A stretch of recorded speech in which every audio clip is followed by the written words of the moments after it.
The seed is the word of God. Christ is the sower.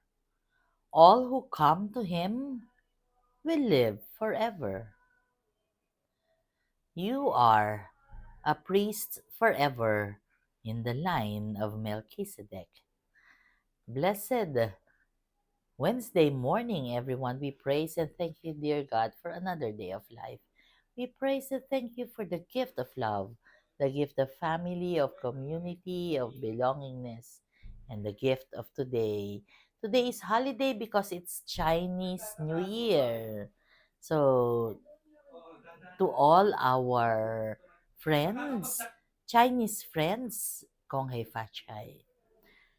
Today in the gospel, ang haba ng gospel, it's about the parable of the seed that were sown in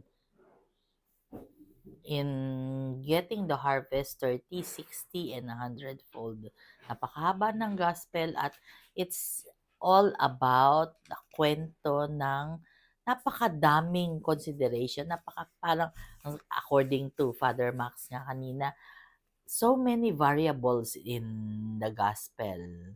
Diyan sa parable na yan. Siyempre, parang yung madawag na lupa, yung fertile soil, yung kung paano ba natin i-nurture yung ating mga halaman which is comparable to us na mga tao, ito yung mga variable sa buhay natin. Ano pang ibig sabihin niyan? Yung maraming twists and turns sa buhay natin. Yung bang, akala mo okay na, pero hindi pa pala okay. Akala mo nakaagapay ka na, pero meron na naman dadating na problema. Yun yung mga variables yung bang, parang ang dami nating concern. Pero ano ang ending ng story? Ang ending ng story is abundance. Ang ending ng story is harvest. So, ibig sabihin, kahit na maraming twists and turns sa buhay, that we are undergoing yung mga napakadami nating problema, concerns, one after the other, minsan sabay-sabay. Yun yung mga bagay na nagpapatatag sa atin sometimes. Gusto mo suko ka na, ayoko na. Pero tandaan natin kapagka nakakapit ka sa Panginoon, ang ending nun, good. Sabi nga ni Jude, di ba, masama man o mabuti, Diyos lang nakakaalam. Pero, sometimes, human as we are, napapagod tayo. Sometimes, bumibigay tayo sa tukso ng demonyo. Sometimes, gina-justify natin ang mga gusto nating gawin na I just remember, ito yung mga bagay na halimbawa,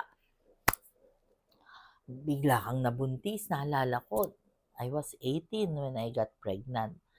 Na madami ding udyok ng demonyo doon kasi magpa-abort ka na lang o wag mo na lang ituloy ang pagbubuntis mo. May mga ganon, pero kung hindi ko sinunod yung gusto ng Panginoong Diyos na mabuhay si Madel kahit na napakadami namin pinagdaanan ni Madel sa kanyang di wala akong Aaron, Macy at saka 'di ba, Marcos, walang Madel, 'di ba?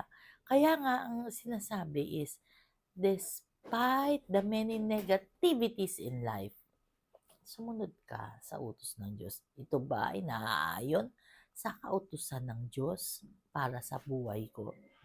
And if that one is leading you to God's will, go for it. Kahit na yan ang pinakamahirap doon sa options or doon sa choices mo. Because always remember that everything is all about God. At the end of our day, we will rejoice kapag alam mo na ang nangyari o ang pinili mo sa mga options is the will of the Lord. Let us pray. Lord God, we are sorry for our sins, either of commission or omission. We pray for healing of those who are sick, those who are requesting for prayers, those who are praying with us right here, right now, Panginoon. Kami po, ako po, personally, napakarami ko pong concerns. Pero ako po'y naniniwala at nagtitiwala na hindi niyo po kami pababayaan, na you are in control of everything, na mahal mo po kami. Tulungan niyo po kami na ipaglaban kayo dahil kami po ay mahina, Panginoon. Be with us always and in always, and please, please Lord, do not leave us, for without you we are nothing. All this we pray in your mighty name through the intercession of our Blessed Mama Mary. Amen. We lift up to you our dear Reverend Father Paul Regan Talavera, who will be on a mission. Please be with him. Please take care of him. Amen. God bless.